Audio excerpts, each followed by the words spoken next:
Good morning, students. Today, I wish to begin an important part of grammar, that is modal verb and modal auxiliary verb, as we call it. This is form of infinite verb. It changes forms, and it has different forms. And its use has to be very careful because most common errors that are found in answers written by students are from modals. And second one, when there is a multiple choice question, selecting the correct modal at times becomes difficult because all the options given seem to be correct. Now, let's begin. Modal auxiliaries. What are modal verbs? Let's get to the definition first. That's the basic thing to start with. Modals are auxiliary verbs used to form the tenses, moods, voices, etc. of other verbs. They are helping verbs that cannot be used on their own but to be used along with other main verbs, mainly to express attitudes. When something happens, they form a tense of the main verb. Right? For example, I shall go. It forms the tense go is the verb, the action that's to be done, and shall forms its tense. Now the second one, they express permission, necessity, or possibility to do something. Let's have a few examples. They may go, you must go, I can't go, I might go, she would go if she could. You see the use of modals over here. Go is an action. They have to go somewhere. But what is the possibility? The possibility is that they may go or may not go.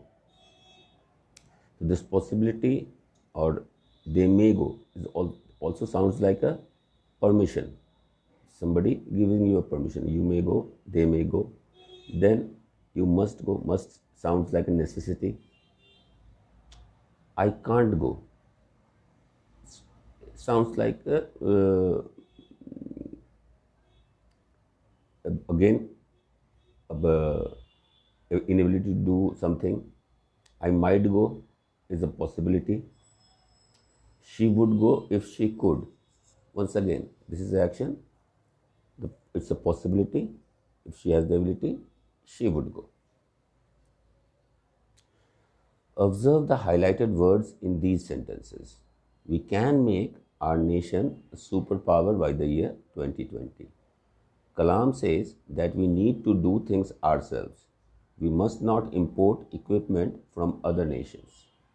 In 20 years, each one of us ought to have our own destiny worked out.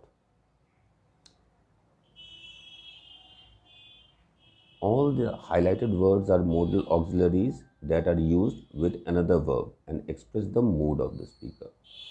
You see, make is the verb and can is the auxiliary verb. And it tells you the mood of the verb. It's about a possibility. We need to, requirement.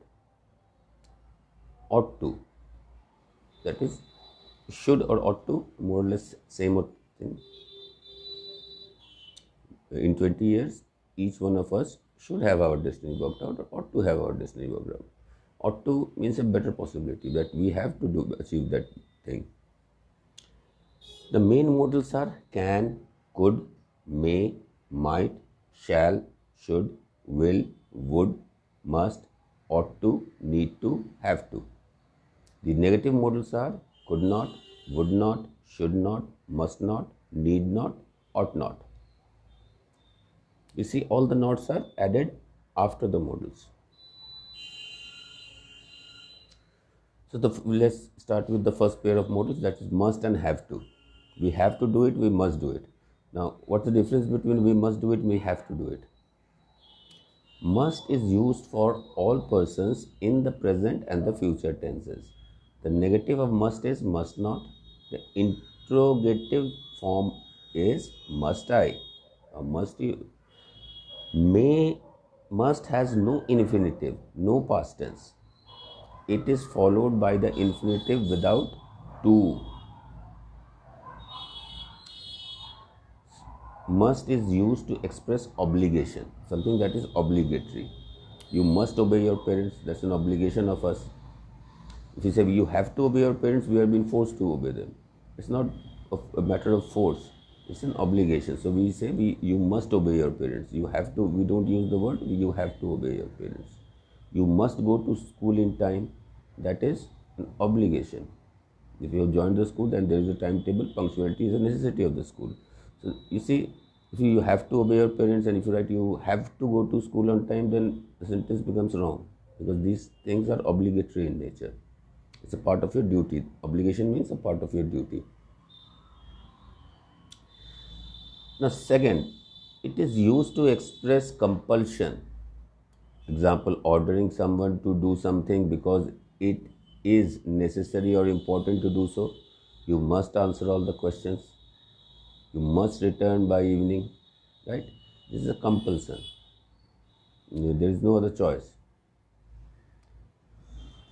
It is used for saying that something is probably true because nothing else seems possible. Right? You must be tired after your long journey. It's an inference. We infer from the fact that the person is back from a long journey, the person must be tired. There must be some mistakes. So this is probable, it's a possibility. A negative form of must is must not. It is used for prohibition. You must not come here. You must not use the office phone for private calls. Right? It's a prohibition. It is used to give emphatic advice. You must consult a doctor at once. You must work hard if you want to get good marks. This is an emphatic advice. Now, must and have to. Have to, like must, expresses obligation in the present, while had to does so in the past. In the must expresses an obligation imposed by the speaker. Have to and had to expresses external obligation. Now, this is the difference. If I am showing it's your obligation, then I would say must. But it's an external obligation. So there is some government rules and you have to follow it. Then the use of the word is have to when there is an external obligation. I must reach there in time. That's the obligation of the speaker. You must reach in time. Right? Had to is used when describing something belonging to the past. He had to study because the exams were near. The two verbs have the following forms. Present, must have or has to. Interrogative, must I, have I, has he to. And negative, haven't to, hasn't to, mustn't. Future tense time reference, must, shall, will, have to. Right? Shall have I to, will have you to, must I shall not have to, you will not have to. And past, had I to, I hadn't to. Right? So this will be the video for this week. I thank you all for watching. I request you to try and solve a few exercises related to the modal verbs given in your section. Keep a record of external, just in case of must and have to, the most important point that you have to keep in your mind is keeping the obligation is set up by the speaker, or it is an extraordinary obligation put by external authority. Right?